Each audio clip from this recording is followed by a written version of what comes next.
Bienvenido a Mitos y Leyendas, Civilizaciones Perdidas. Suscríbete y toca la campanita para que YouTube te avise de mis vídeos. Y ahora, comenzamos con la historia de Aníbal el Grande, el estratega que desafió a Roma y cuyo nombre resonará para siempre en los anales de la historia. Aníbal el Grande, la vida del general que desafió a Roma. En las llanuras soleadas de Cartago, bajo el cielo azul del norte de África, nació Aníbal Barca, hijo de Amílcar, un hombre de férrea voluntad y estratega consumado, y de Asdrúbal, cuya línea familiar había venerado siempre la gloria y la guerra. Desde su infancia, Aníbal fue testigo de historias de conquista, sacrificio y honor, contadas junto al fuego por soldados curtidos en batallas contra los mercenarios y pueblos vecinos. El pequeño aprendió a observar con atención, a escuchar cada relato de victoria y derrota, y a sentir el peso de la promesa que sus ancestros habían depositado en él. Cartago no debía ser sometida jamás por Roma. Se dice que, antes de cumplir los 9 años, Aníbal hizo un juramento ante el altar de Baal Ammón, el dios principal de Cartago, un juramento sellado con fervor y con sangre. Juró enemistad eterna a Roma. Aquella promesa, aunque fruto de la niñez, no fue un capricho, sino la semilla de una voluntad inquebrantable que lo guiaría por toda su vida. Su educación fue rigurosa, aprendió a leer y escribir, pero sobre todo a pensar como un estratega, a conocer la geografía, la logística y la psicología de hombres y ejércitos. Amílcar se aseguró de que su hijo supiera no solo cómo luchar, sino cómo comandar y vencer sin importar la magnitud del enemigo. Al llegar a la adolescencia, Aníbal acompañó a su padre en campañas menores en Hispania, donde Cartago buscaba consolidar territorios y fortalecer sus rutas comerciales. Allí, entre ríos y montañas, el joven general aprendió a maniobrar ejércitos, a anticipar movimientos enemigos y a inspirar lealtad en sus soldados. Su mente absorbía cada detalle, como un pequeño destacamento podía contener un ataque sorpresa, como las montañas podían ser aliados y como la paciencia y la astucia podían superar la fuerza bruta. Cada decisión, cada estrategia que observaba, formaba parte de un pensamiento más amplio, la preparación para el gran enfrentamiento con Roma, la ciudad que había herido y amenazado a Cartago durante generaciones. Cuando Amílcar murió, Aníbal tenía apenas 20 años. La muerte de su padre no quebrantó su determinación, al contrario, la fortaleció. Heredó el mando de las fuerzas cartaginesas en Hispania y asumió la responsabilidad de proteger los territorios conquistados, al tiempo que planeaba la confrontación decisiva con Roma. Con un temple que sorprendía incluso a los más veteranos generales, Aníbal comenzó a consolidar alianzas con tribus locales, algunas hostiles entre sí, otras renuentes a someterse. Su habilidad diplomática era tan formidable como su destreza militar, sabía cuándo persuadir, cuándo intimidar y cuándo atacar con fuerza calculada. El joven general emprendió una de las campañas más audaces de la historia, atravesar los Pirineos y los Alpes con un ejército formado por infantería, caballería y elefantes de guerra. Cada paso era una hazaña, cada jornada un desafío contra el clima, el terreno y los enemigos que se interponían. La marcha sobre los Alpes se convirtió en leyenda, hombres agotados, animales exhaustos, caminos imposibles, y aún así, Aníbal mantenía la moral de sus tropas, inspirándolas con discursos que hablaban de honor, venganza y gloria eterna. No era solo un estratega, era un líder que compartía las dificultades de su gente, que dormía cuando ellos dormían y comía cuando ellos comían, generando un vínculo inquebrantable con sus soldados. Al llegar a la península italiana, Aníbal desplegó tácticas que sorprendieron a los romanos. Cada batalla, desde Trebia hasta Trasimeno, mostraba su genio, emboscadas inesperadas, maniobras envolventes, uso innovador del terreno. En Trebia, la nieve y el frío no detuvieron su estrategia. En Trasimeno, la sorpresa y la paciencia se combinaron para aniquilar al enemigo. Sin embargo, fue en Cannas donde su genio alcanzó su cúspide. Mediante la famosa doble envolvente, rodeó y destruyó un ejército romano superior en número, dejando una marca indeleble en la historia militar. Cada victoria de Aníbal se convirtió en un símbolo de la amenaza que Cartago representaba para Roma. Sin embargo, la guerra no solo se libraba en los campos de batalla, sino también en los despachos y los corazones de los pueblos aliados. Roma aprendió a resistir, a adaptarse y a contraatacar con una tenacidad que ni siquiera Aníbal había anticipado. Sus campañas prolongadas en territorio enemigo, la dificultad de mantener suministros y la política interna de Cartago eventualmente comenzaron a minar su avance. A pesar de su brillantez, la guerra se convirtió en una maratón de desgaste. Cuando finalmente Aníbal tuvo que retirarse a África, el general seguía siendo un símbolo de valentía y genio militar. La última fase de su vida estuvo marcada por la diplomacia, los intentos de apoyo político y militar y su exilio posterior. Incluso en la vejez, lejos de las grandes victorias, mantuvo su espíritu firme y su intelecto agudo, consciente de que su vida había dejado una huella imborrable en la historia. Su muerte, rodeada de misterio y melancolía, cerró el capítulo de un hombre cuyo nombre todavía hoy evoca respeto y asombro. El legado de Aníbal el Grande trascendió su tiempo, enseñó la importancia de la estrategia, el valor de la audacia y la fuerza del liderazgo inspirador. Cada batalla, cada decisión, cada sacrificio, formó parte de un relato que continúa fascinando a historiadores, estrategas y amantes de la historia. Cartago y Roma, vencedores y vencidos, quedaron marcados para siempre por su genio, y su nombre resonará eternamente como el de uno de los mayores generales que la humanidad haya conocido.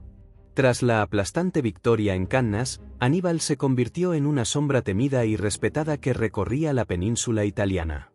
Roma, herida en su orgullo, comenzó a reorganizarse con una resistencia implacable, demostrando que incluso el mayor genio militar no podía destruir por completo una ciudad cuyos muros y voluntad se mantenían firmes. La estrategia de desgaste que aplicaron los romanos obligó a Aníbal a moverse con cautela, enfrentando no solo ejércitos sino también la logística de mantener un ejército en territorio enemigo, aislado de sus fuentes de suministro y dependiente de las tribus aliadas, algunas leales, otras traicioneras.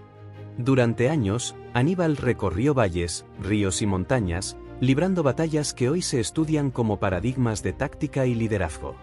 Su habilidad para anticipar movimientos enemigos y utilizar el terreno fue extraordinaria. Cada río podía convertirse en una trampa, cada colina en un observatorio natural, cada desfiladero en un punto estratégico de emboscada. Sus elefantes, símbolos de poder y audacia, no eran meros animales de guerra, sino piezas esenciales en un ajedrez humano y militar. Sin embargo, el tiempo y la fatiga comenzaron a hacer mella en sus tropas, la incertidumbre política y la falta de apoyo constante desde Cartago dificultaban mantener la moral de un ejército lejos de casa durante tanto tiempo. Aún así, Aníbal nunca perdió su ingenio. Sabía cuándo retirarse y cuándo atacar, cómo elegir las batallas que podían garantizar el mayor impacto psicológico y estratégico. Sus victorias parciales continuaban demostrando a Roma que la amenaza no había desaparecido, pero también reflejaban la dificultad de sostener una guerra prolongada en territorio hostil. El genio militar de Aníbal se enfrentaba ahora a la realidad de la guerra total. No bastaba con vencer en el campo de batalla, era necesario consolidar la victoria y mantener la supremacía política y territorial, algo que la distancia y la falta de recursos hacían casi imposible. Finalmente, tras años de campañas en Italia, y consciente de que Roma se estaba recuperando y consolidando, Aníbal decidió retirarse hacia el sur de Hispania, su base original, y más tarde hacia África. Esta decisión no fue una derrota en el sentido tradicional, sino un repliegue estratégico, una maniobra calculada que buscaba reorganizar fuerzas, reforzar alianzas y preparar el terreno para un enfrentamiento decisivo que, sin embargo, nunca llegaría en sus términos. De vuelta en África, Aníbal se encontró con nuevos desafíos. El tiempo había cambiado la política, y Cartago enfrentaba presiones internas y externas que limitaban su capacidad de actuar decisivamente. La ciudad estaba exhausta de guerras, y los senadores, temerosos de arriesgar la estabilidad interna, dudaban en proporcionar los recursos y el apoyo que Aníbal necesitaba. Sin embargo, su reputación seguía intacta. Un general que había derrotado a Roma repetidamente, que había cruzado montañas imposibles, que había convertido la táctica en un arte, era ahora un símbolo viviente de resistencia y genio militar. Durante sus últimos años en África, Aníbal asumió roles políticos y diplomáticos, tratando de fortalecer Cartago desde dentro, buscando aliados que pudieran equilibrar la hegemonía romana y preparar futuras campañas que aseguraran la supervivencia de su ciudad. Su vida se convirtió en un equilibrio entre la estrategia militar y la diplomacia política, un general retirado que aún entendía la guerra como nadie, pero consciente de que el enemigo principal ahora era también la inestabilidad interna y la traición política. Tras su retirada a África, Aníbal no se dejó vencer por la amargura ni por la decepción política. Aunque Cartago estaba debilitada y Roma alzaba su poder con inexorable determinación, el espíritu del general permanecía intacto. Su mente nunca dejó de planear estrategias, no solo para la guerra, sino para el futuro de su ciudad. Comprendía que la supervivencia de Cartago dependía ahora de la diplomacia, del equilibrio de alianzas y de la inteligencia política, más que de la fuerza bruta de sus ejércitos. Aníbal se convirtió en consejero de Cartago, usando su prestigio y su influencia para intentar frenar la creciente amenaza romana. Durante años, trabajó para reforzar la defensa de la ciudad, reorganizar sus fuerzas y asesorar en tratados con reinos vecinos. Su visión era amplia, no solo pensaba en el presente, sino en cómo la próxima generación de líderes podría enfrentar a Roma. Cada decisión que tomaba era medida con precisión, con la misma estrategia que aplicaba en el campo de batalla. Su experiencia le permitía anticipar movimientos enemigos y sugerir tácticas preventivas, transformando su retiro en una nueva forma de liderazgo. Sin embargo, los desafíos no eran solo externos. La política interna de Cartago estaba marcada por divisiones y rivalidades que impedían implementar sus planes de manera efectiva. Muchos senadores desconfiaban de él, temiendo que su ambición o su influencia amenazara su propio poder. Otros cuestionaban la validez de sus estrategias, olvidando que aquel hombre había derrotado a Roma repetidamente en la península italiana. Aníbal comprendió que la batalla más difícil ahora no se libraba contra ejércitos, sino contra la desconfianza y la traición. Consciente de que su posición en Cartago podía ser cada vez más precaria, decidió finalmente marchar al exilio, buscando seguridad y nuevas oportunidades para continuar su lucha, aunque de manera indirecta. Recorrió el Mediterráneo, ofreciendo su experiencia a reyes y gobernantes que deseaban resistir la expansión romana. En estas tierras extranjeras, Aníbal no solo fue un general, sino un maestro de estrategia y diplomacia. Enseñaba a otros cómo enfrentar a Roma, cómo organizar ejércitos, cómo anticipar los movimientos de un enemigo que parecía invencible. Su reputación lo precedía, dondequiera que iba, su nombre inspiraba respeto y temor.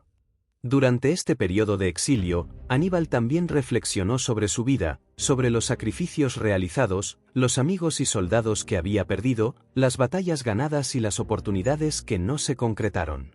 La memoria de su juramento infantil ante Baal Ammón permanecía viva. Había dedicado su vida a desafiar a Roma, y aunque la historia no le había otorgado la victoria final, su nombre seguía siendo sinónimo de coraje y genio militar.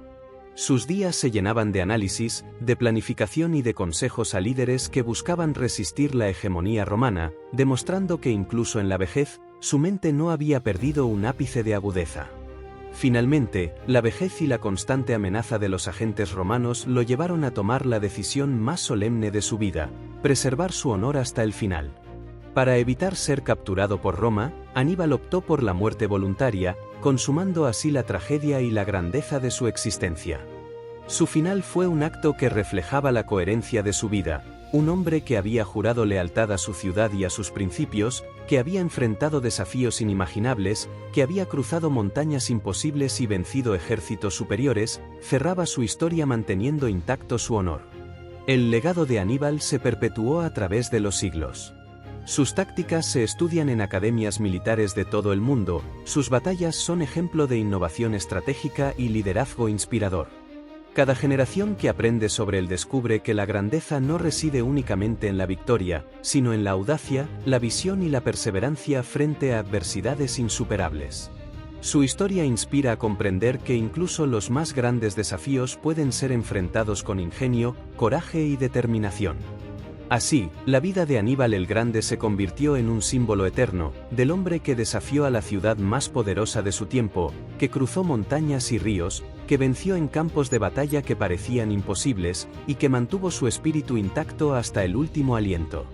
Su nombre sigue resonando a través de la historia, recordándonos que el genio, la audacia y el honor pueden trascender la propia vida, dejando una huella imborrable en la memoria de la humanidad. El nombre de Aníbal el Grande resuena eternamente como símbolo de genio militar, audacia y honor. Su historia nos enseña que los desafíos más colosales pueden enfrentarse con ingenio y determinación, y que incluso la derrota puede convertirse en leyenda cuando se lucha con valor y visión estratégica. Sus campañas, victorias, derrotas y exilio reflejan la vida de un hombre cuyo nombre sigue inspirando respeto, estudio y admiración a través de los siglos, recordándonos que la historia se escribe con audacia, sacrificio y la capacidad de desafiar los límites del tiempo y la guerra. Y así, familia de civilizaciones perdidas, cerramos el capítulo de Aníbal, el general que desafió imperios y cruzó montañas imposibles, dejando tras de sí un eco que jamás se apagará. Que su historia viaje con ustedes en sus pensamientos, como un susurro del pasado que inspira valentía y grandeza. Hasta el próximo viaje por los misterios y leyendas que el tiempo ha guardado para nosotros. Suscríbete, comparte y deja que los ecos de lo antiguo sigan resonando en tu memoria.